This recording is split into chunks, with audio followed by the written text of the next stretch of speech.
Okay, so we're very busy preparing displays, brand new murals, which you'll see some of next week. But look what I brought with me. Now, this is a fossil fish.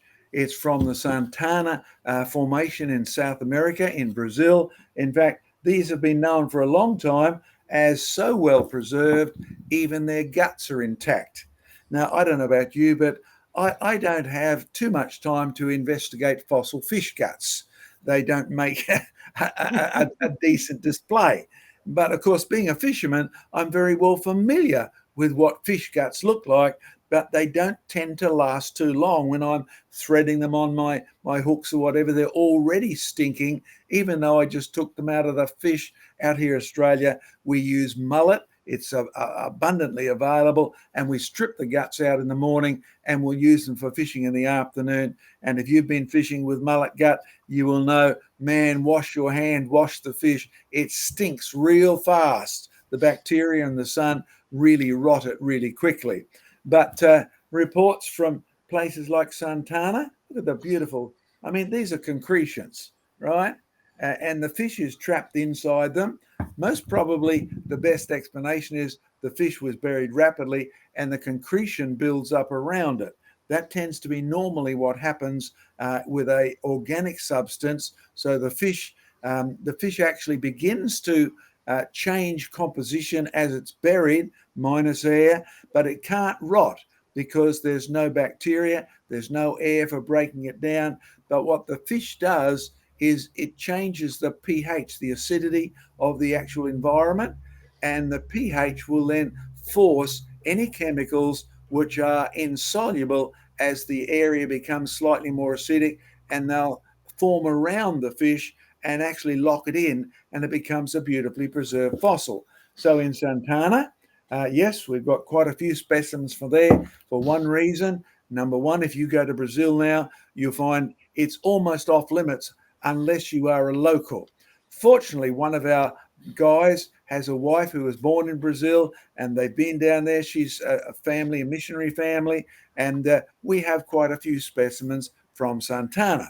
It means, by the way, we can therefore take the fish and break him up, right? There's our classification bit, so we know where it came from. I'll take you a bit closer. You see, and I'll show you this on a slide a bit later. Can you see the fish here at the bottom? That's the intestinal area. The central bit is the gut, right? And the rest of it, you'll see muscles around. And we will be showing you this in a little while in part of the main display area. But the thing that's amazed people about Santana is that the fish are so well preserved. You can tell if they were a boy, you can tell if they were a girl, you can tell what they had for lunch that day. And in fact, this is true of quite a few areas, and it becomes known as a magnificent proof of rapid burial.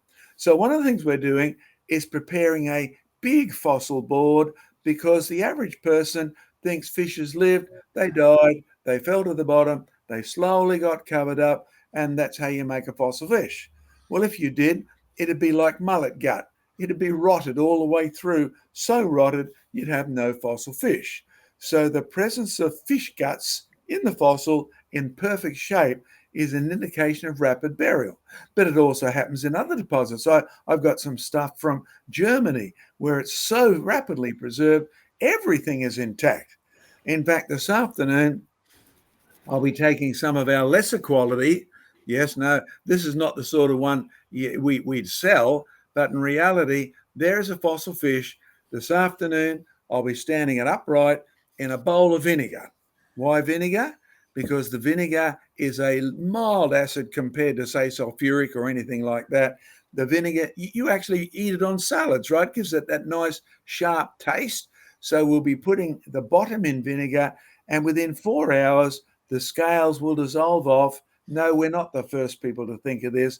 There's one scientist who thought of this ages ago, and amazing, he just didn't find guts inside. We already knew that. What he found was that the fossil muscles are also preserved. But we're going one step further. You see, I've got 6 of these, reject sort of fossils, not high quality museum fossils, but good enough to do research on, and we'll actually section quite a few of these fishes And up at this end, we expect to find a fossilized fish heart. And we'll do it all the way along. And then you'll be able to come along in a month and a half's time to our Discovery Centre Museum and see a big display on inside the truth of rapid fossils. Not just the fish on the outside look pretty, Joe. I was really jealous of your big angelfish. Mine's only about this big, right? You know, the one you saw in Houston. But I'll guarantee that if you dissected that, you'd probably find fish guts inside many of those as well. So that's what we're up to at the moment. So that experiment starts this afternoon, and we'll continue along with the displays. So those of you in Southeast Queensland, come along on the last weekend of July.